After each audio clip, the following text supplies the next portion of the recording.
Karmic lessons എന്താണെന്നും അവ മനസ്സിലാക്കേണ്ടതിൻ്റെ ആവശ്യം എന്താണെന്നും കഴിഞ്ഞ വീഡിയോയിൽ നമ്മൾ കണ്ടു.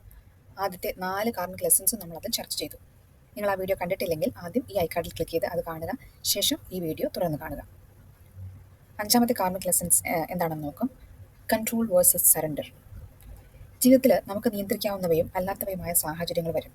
നമ്മുടെ കയ്യിൽ നിൽക്കാത്ത കാര്യങ്ങളെക്കുറിച്ച് ഓർത്ത് വിഷമിക്കാതെ നമുക്ക് ചെയ്യാൻ കഴിയുന്ന കാര്യങ്ങളിലേക്ക് ഫോക്കസ് ചെയ്യുക. മറ്റു കാര്യങ്ങളെ യൂണിവേഴ്സിലേക്ക് സറണ്ടർ ചെയ്യുക, വിട്ടുകൊടുക്കുക. മാനിഫെസ്റ്റേഷൻ ചെയ്യുമ്പോൾ നമ്മൾ ആഗ്രഹിക്കുന്ന കാര്യം എങ്ങനെ നടക്കുമെന്ന് ചിന്തിക്കരുത് എന്ന് പറയുന്നത് ഇതുകൊണ്ടാണ്. ആ ഭാഗം നമ്മൾ സറണ്ടർ ചെയ്ത് വിട്ടുകളയേണ്ടതാണ്. നമ്മുടെ ഭാഗത്തു നിന്ന് അതിൻ്റെ പേരിൽ ചിന്തകളുടെ എനർജി ചെലവാക്കാതിരുന്നാൽ മാത്രമേ യൂണിവേഴ്സിന് അതിൻ്റെ ഭാഗം നിർവഹിക്കാൻ സാധിക്കുകയുള്ളൂ. നമ്മുടെ ചുറ്റുമുള്ള മനുഷ്യരുടെ മേലും നാം അമിതമായി നിയന്ത്രണം ചെലുത്തരുത്. നമ്മളെപ്പോലെ തന്നെ അവരും പല കർമ്മങ്ങളും ചെയ്യാൻ യൂണിവേഴ്സ് ചുമതലപ്പെടുത്തി അയച്ചവരാണ്. അവരുടെ സ്വഭാവം മാറ്റാൻ ശ്രമിക്കാതെ നാം നമ്മുടെ ഉള്ളിലേക്ക് നോക്കി വരുത്തേണ്ട മാറ്റങ്ങൾ വരുത്തുക. നാം മാറുമ്പോൾ, മറ്റെല്ലാം സറണ്ടർ ചെയ്യുമ്പോൾ, universe will play it's part more beautifully than anyone can imagine. നമുക്കൊക്കെ വിചാരിക്കാൻ പറ്റുന്നതിലും അപ്പുറത്ത് യൂണിവേഴ്സ് അതിൻ്റെ പാർട്ട് ഭംഗിയായിട്ട് നിർവഹിക്കും. അതിനെക്കുറിച്ച് ഓർത്ത് നമ്മൾ വിഷമിക്കേണ്ട ആവശ്യമില്ല. Karmic lesson number 6. കൊടുക്കുന്നതിലും വാങ്ങുന്നതിലും തുല്യത ഉണ്ടായിരിക്കുക. അത് സ്നേഹമായിരിക്കാം, പണമായിരിക്കാം, സമയമായിരിക്കാം, എന്ത് ഊർജ്ജവുമാകാം. നിങ്ങൾ യൂണിവേഴ്സൽ ലോസ് അല്ലെങ്കിൽ പ്രപഞ്ച നിയമങ്ങളെക്കുറിച്ച് കേട്ടിട്ടുണ്ടാവും. അതിലൊന്നാണ് ദ ലോ ഓഫ് കോമ്പൻസേഷൻ. ഇതെന്താണെന്ന് വെച്ചാൽ, നമ്മൾ കൊടുക്കുന്നത് എത്രയോ അത്രയും തിരിച്ചു കിട്ടുമെന്നതാണ്. എത്ര നമ്മൾ വാങ്ങുന്നുവോ അത്രയും കൊടുക്കേണ്ടിയും വരും.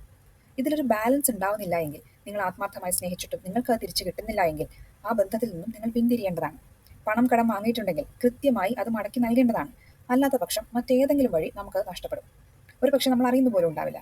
എന്നാൽ പ്രപഞ്ചത്തിലെ എല്ലാം ഒരു ഊർജ്ജമായിട്ടാണ് കണക്കാക്കുന്നത്. ഒരിടത്തു നിന്ന് എടുക്കപ്പെടുന്ന ഊർജ്ജം മറ്റെവിടെയെങ്കിലും റീപ്ലേസ് ആയേ പറ്റൂ. അങ്ങനെയാണ് ഒരു ഇക്വിലിബ്രിയം ഉണ്ടാവുക, ഒരു സമതുലനാവസ്ഥ ഉണ്ടാവുക.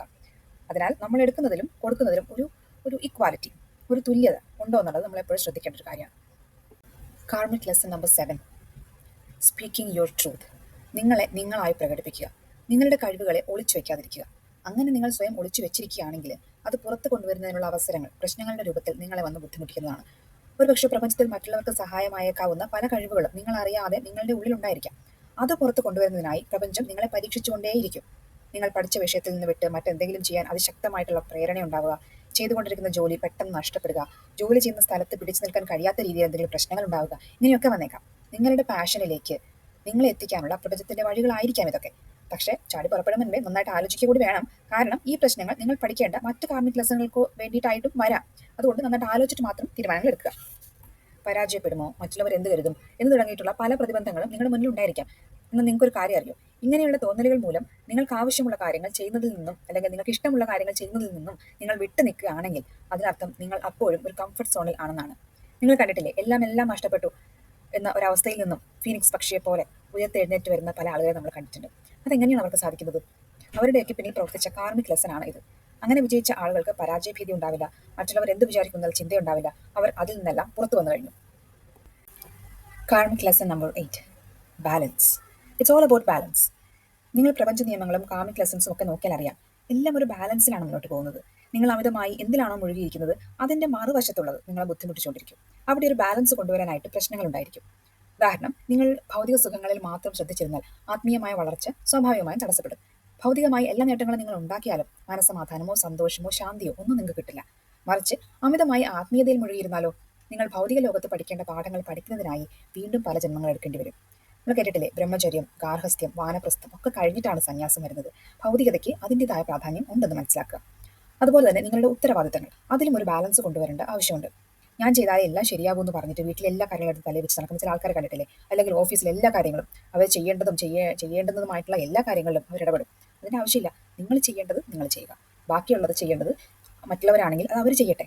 അതുപോലെ എല്ലാം ആരെങ്കിലും ചെയ്തോളൂ എന്ന് വിചാരിച്ചിട്ട് എല്ലാത്തിൽ നിന്നും ഒഴിഞ്ഞു മാറി നടക്കുന്നത് ശരിയല്ല. അവിടെയും ഒരു ബാലൻസ് ആണ് കൊണ്ടുവരേണ്ടത്. Karmic lesson number 9.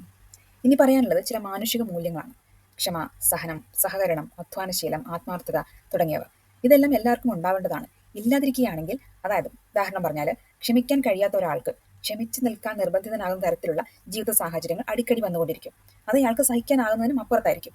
മെല്ലെ മെല്ലെ മറ്റ് നിവൃത്തിയൊന്നും ഇല്ലാതെ അയാൾക്ക് അതിനോട് പൊരുത്തപ്പെടേണ്ടി വരും. നാം അത് ആദ്യമേ മനസ്സിലാക്കി കാര്യങ്ങളെ സമീപിക്കുകയാണെങ്കിൽ എല്ലാം കുറച്ചും കൂടി എളുപ്പമാവുകയും പാറ്റേണുകൾ അവസാനിക്കുകയും ചെയ്യും.